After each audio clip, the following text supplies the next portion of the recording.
Recently, three people have come to me and have talked about personal issues that they're going through in life. And in all three cases, the three people cried as they talked about it. And maybe it's because I make these videos that they know that I'm open to discussing personal issues and emotional issues and all of and mental health and all that kind of stuff and struggles that people are going through. And I'm glad. That's a good thing that people feel they can approach me and talk about this stuff. But it struck me that in each of the three cases, those people felt comfortable enough to cry. And it got me thinking about tears in general and our societal approach to tears. And it got me thinking about a time when recently I was talking to somebody myself and I started crying. And the other person told me, stop crying. Please stop crying. And that really got me thinking about what the society's attitude towards crying is and tears. And particularly, I suppose, and it's still the case, it's perfectly socially acceptable, well, nearly socially acceptable for women to cry, but definitely not for men still. And tears are a very unusual part of human behavior, and they are an incredibly healing part of human emotion. And if you've ever cried yourself, and presumably we all have, and we all certainly do as babies, then you'll know that healing, calming feeling that you get after crying out your emotions. And it's something that I've felt myself quite a bit. I have done a lot of crying, particularly about thinking about trauma and things that I've been through. I've cried a lot and I've gone to therapy and bawled my eyes out.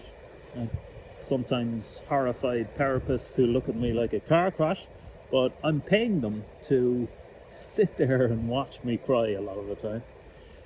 But tears are incredibly healing. It's the body's nature's way of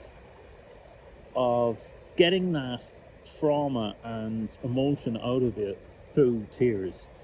And it also got me thinking about when people cry, very often they put on shades or they're wiping them away and they're trying to touch themselves up before facing the world again. And nature doesn't do anything by accident. It does everything for a reason. And if nature is making your eyes redden and very visible, water is streaming down your face, nature could well be doing that in order to send the signal out to the people around you who love you that you are in distress and that you do need a hug and all the oxytocin that comes with that.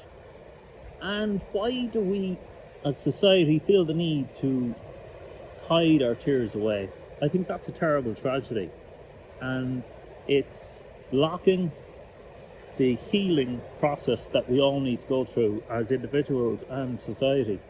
And it's particularly true for men, and I think that stereotype is still there, that it's just not socially acceptable for men to cry, which is why I've done the vast majority of my crying in secret and behind closed doors and not in public.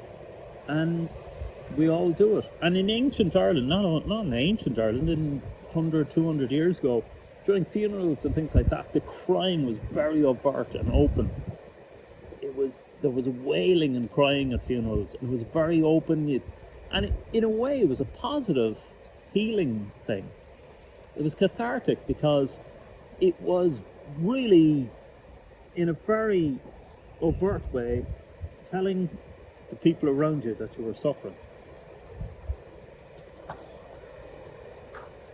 And in the British culture, the tears are hidden away and the grief is hidden away. It's a very stiff upper lip approach to grief and funerals. It's very formal and stiff, and it's very over with very quickly. In Ireland, we had a far more healthy way of celebrating death. It was a wake, it was a party, pretty much, and we celebrated the person's life while also being very open and cathartic about how we grieved the passing of that person.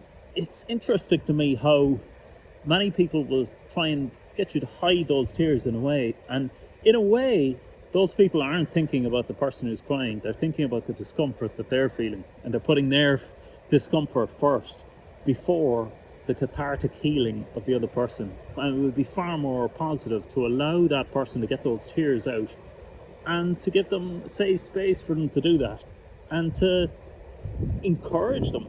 Far more healthy to encourage the person to continue crying, because that is what nature, that's what your body wants to do. It wants to release that emotion that's pent up inside you.